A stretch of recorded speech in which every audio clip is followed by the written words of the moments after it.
Selawat minta turunkan Jokowi beredar lagi. Lihat videonya. Ya Allah ya Rabbi, segera turunkan Jokowi agar tentram negeri ini tiada kekacauan lagi. Buntut surat terbuka minta Jokowi mundur, Ruslan Buton dijemput tim Mabes Polri. Tidak dirusak Pancasila, tidak dipakai komunis. Kita muda sekarang ini kita tidak tahu sejarah, Pak. Saya Ruslan Buton, mewakili suara seluruh warga negara Kesatuan Republik Indonesia. Saya memohon dengan hormat agar saudara dengan tulus dan ikhlas secara sadar untuk mengundurkan diri dari jabatan saudara sebagai Presiden Republik Indonesia. Assalamualaikum warahmatullahi wabarakatuh. Rekan-rekan yang dimuliakan Allah Subhanahu wa taala, ayo terus kita berjuang dalam lemah semangat karena semuanya adalah kebenaran dan rakyat sudah marah dan insya Allah rakyat sudah siap untuk mati berjuang di jalan Allah Subhanahu wa taala. Selawat minta turunkan Jokowi beredar lagi. Lihat videonya. Video selawat minta turunkan Jokowi kembali viral di media sosial. Selawat itu dilantunkan 3 orang pria. Mereka memplesetkan selawat Ya Muhaimin Ya Salam. Ketiganya mendoakan Presiden Joko Widodo segera turun agar Indonesia damai. Dalam video terlihat 3 orang antusias melantunkan selawat minta turunkan Jokowi. 2 diantaranya adalah orang tua dan 1 lagi masih remaja. Dari penelusuran pojok1.id, video telah beredar di Twitter pada 2019 lalu dan video tersebut kembali viral sejak Kamis kemarin. Buntut surat terbuka minta Jokowi mundur, Ruslan Buton dijemput tim Mabes Polri.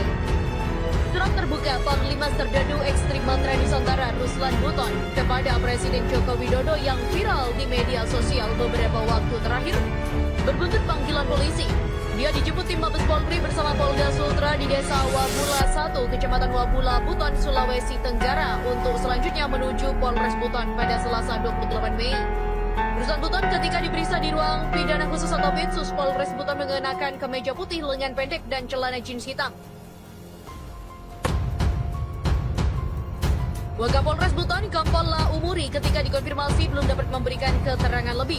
Dia hanya membenarkan bahwa Ruslan Buton dijemput oleh aparat gabungan Polres Buton bersama Polda Sultra dan Mabes Polri dari Desa Wabula 1 sekitar pukul 9 WITA. Yang memimpin penjemputan di Desa Wabula 1 adalah Direktur Kriminal Khusus Polda Sultra. Kemudian ada juga dari pihak Mabes Polri, TNI, Brimob, dan POM. Yang masuk ke dalam rumah hanya Kompol Laumuri dan selebihnya rombongan berada di luar. Laumuri juga membenarkan jika pemanggilan Ruslan Buton berhubungan dengan postingan viral surat terbuka kepada Presiden Joko Widodo di media sosial. Namun, bagaimana proses lebih lanjutnya dia mengaku belum tahu. Belum bisa dipastikan karena pemeriksaannya dilakukan secara tertutup dari pihak Mabes Polri dan juga Polda Sultra. Demikian pula dengan Kasat Reskrim Polres Buton AKP Reda Irfanda, dia mengaku tidak memiliki kewenangan untuk memberikan keterangan atas pemanggilan Ruslan Buton. Dan sebagai informasi, sebelumnya Ruslan Buton dalam surat terbukanya juga menyampaikan bahwa tidak menutup kemungkinan adanya revolusi rakyat jika Presiden Jokowi tidak mundur dari jabatannya. Bila tidak mundur, bukan menjadi sebuah keniscayaan akan terjadinya gelombang gerakan revolusi rakyat dari seluruh elemen masyarakat. Begitulah kata Ruslan Buton dalam surat terbuka kepada Presiden Joko Widodo. Keras, surat terbuka Perhimpunan Dokter Umum Indonesia untuk Presiden Joko Widodo. Viral sebuah surat terbuka dari Perhimpunan Dokter Umum Indonesia atau PDUI untuk Presiden Republik Indonesia Joko Widodo. Surat terbuka tersebut berjudul Negaraku Jangan Kalah yang ditulis di Jakarta 10 April 2020. Adapun inti dari surat itu, Perhimpunan Dokter Umum Indonesia menyoroti bagaimana pemerintah pusat menyelesaikan permasalahan corona atau COVID-19 yang tengah mewabah di Indonesia. Menurut PDUI, semakin hari jumlah kasus konfirmasi dan yang meninggal akibat terjangkit virus corona bertambah terus. Sebaran penyakit pun kian merata dan meluas hingga pelosok. Per Jumat 10 April 2020, kasus positif sudah tersebar di 34 provinsi di Indonesia. Lupakan perkataan menterimu bahwa corona penyakit yang sembuh sendiri. Lupakan ucapan menterimu bahwa harga APD tinggi karena salahmu kok beli. Begitulah tulis dari PDUI. Dan lupakan janji menterimu bahwa pada 31 Maret 2020 ada 4,7 juta masker produksi BUMN siap disebar ke seluruh negeri yang belakangan diakui belum ada BUMN produksi APBD. Budi meminta Presiden bertindak dengan benar dalam menangani wabah mendunia ini. Jangan ada kemudian di hari di kedudukan abad ini akan mencatat namamu sebagai pemimpin yang terlena dan tak berdaya menghadapi corona. Jangan ada cerita pada cucu cicitmu nanti negara ini kalah dikala dipimpin kakek buyutnya yang tak siaga melawan corona. Begitulah tutup dari isi surat terbuka para dokter ini. Di mana? Berikut ini adalah isi lengkap surat terbuka. Yang Mulia Bapak Presiden.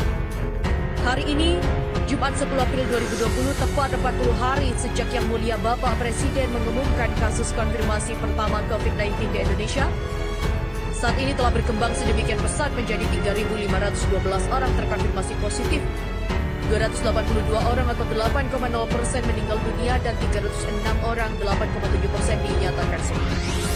Jumlah kasus konfirmasi baru jauh melampaui jumlah yang dinyatakan sembuh. Bahkan jumlah korban yang meninggal melebihi pasien yang sembuh. Itu pun dari angka kasus konfirmasi belum terhitung yang meninggal dari kasus PDP. Miris dan menyedihkan sekali tragedi kemanusiaan ini. Makin hari, jumlah kasus konfirmasi dan meninggal makin bertambah. Sebaran penyakit punya kian merata dan meluas hingga pelosok negeri tercinta ini, menimbulkan keresahan, kepedihan, mendalam dan kepiluan yang mengharu biru hingga sudut negeri. Yang Mulia Bapak Presiden, lupakan perkataan menterimu bahwa corona penyakit yang sembuh sendiri. Lupakan ucapan menterimu bahwa harga APD tinggi karena salahmu kok beli. Lupakan janji menterimu bahwa pada 31 Maret 2020 ada 4,7 juta masker produksi BUMN siap disebar ke seluruh negeri dan belakangan diakui belum ada BUMN produksi APD. Yang Mulia Bapak Presiden, lihat setiap hari berapa banyak rakyat negeri ini mati. Lihat berapa banyak rakyat negeri ini yang terbaring sesak di ruang isolasi tanpa bisa ditemui sanak famili. Lihat berapa banyak setiap hari pertambahan kasus konfirmasi hanya dari yang diseleksi untuk dilakukan tes konfirmasi. Sementara di sana-sini, masih banyak yang menunggu dijadwalkan tes. Masih belum ada dakron, swab, dan VTM dengan kondisi penuh iba. Dengan kondisi yang sengsara, dengan kondisi yang terbaring sendiri tanpa didampingi anggota keluarganya. Entah sampai berpisah atau semoga bisa bertemu dan berkumpul kembali dengan keluarganya. Lihat di sana-sini, seluruh pelosok negeri ini ratusan ribu dokter dan tenaga kesehatan resah, susah, gundah, gelisah, dan marah karena APD makin langka, harganya makin menggila. Sementara runari mereka terusik, tidak tega menyaksikan pasiennya penuh harap dalam derita tiada tara. Haruskah mereka bertaruh nyawa dengan APD seadanya? Mereka melawan musuh yang tidak kelihatan dengan balutan plastik yang sama dengan yang pernah Yang Mulia Bapak Presiden kenakan saat puluhan kamera mengabadikan Bapak tengah rinai hujan. Ya, dengan memakai plastik jas hujan saja. Lihatlah jumlah sejawat kami para dokter yang meninggal dunia sudah lebih dari 30 orang. Sampai berapa lagi yang harus dijumlahkan dalam daftar kematian yang mengenaskan ini? Satu saja dari para dokter mati perlu waktu bertahun-tahun untuk menjadikan pengganti. Beda dengan menteri-menteri yang Bapak miliki, satu saja mati esok hari berbondong yang mengajukan diri.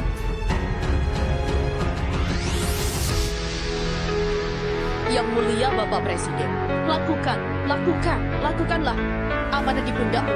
Sebagai presiden di negeri ini, jalankanlah bunyi pasal-pasal Undang-Undang Dasar Negeri. Itu amanah yang kau minta ada di pundakmu. Ini beban yang kau minta diletakkan di pundakmu. Jangan kau tumpahkan kepada rakyatmu, jangan kau biarkan membebani derita negeri. Gunakan kepala tanganmu, gunakan ujung telunjukmu, gunakan suara kerasmu. Perintahkan para menterimu, aparatmu, jenderalmu, TNI dan polisi yang ada di kendalimu. Kuasai seluruh negeri ini, atur hingga ke pelosok negeri, perintahkan seluruh rakyatmu. APD harganya melangit, mencekik dan menjerat, langka tapi faktanya ada. Ada, iya ada. Tapi ada yang tega menjual dengan harga yang fantastis. Ada yang tega mengambil laba luar biasa di kala duka.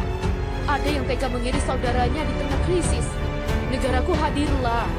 Kuasai seluruh cabang-cabang produksi yang penting bagi negara dan yang menguasai hajat hidup orang banyak. Beli seluruh produksi dari pabrik yang ada di seluruh pelosok negeri ini. Datangkan sebanyak-banyaknya dari luar negeri. Kuasai semuanya, bagikan untuk sebesar-besar kemanfaatan bagi rakyatmu.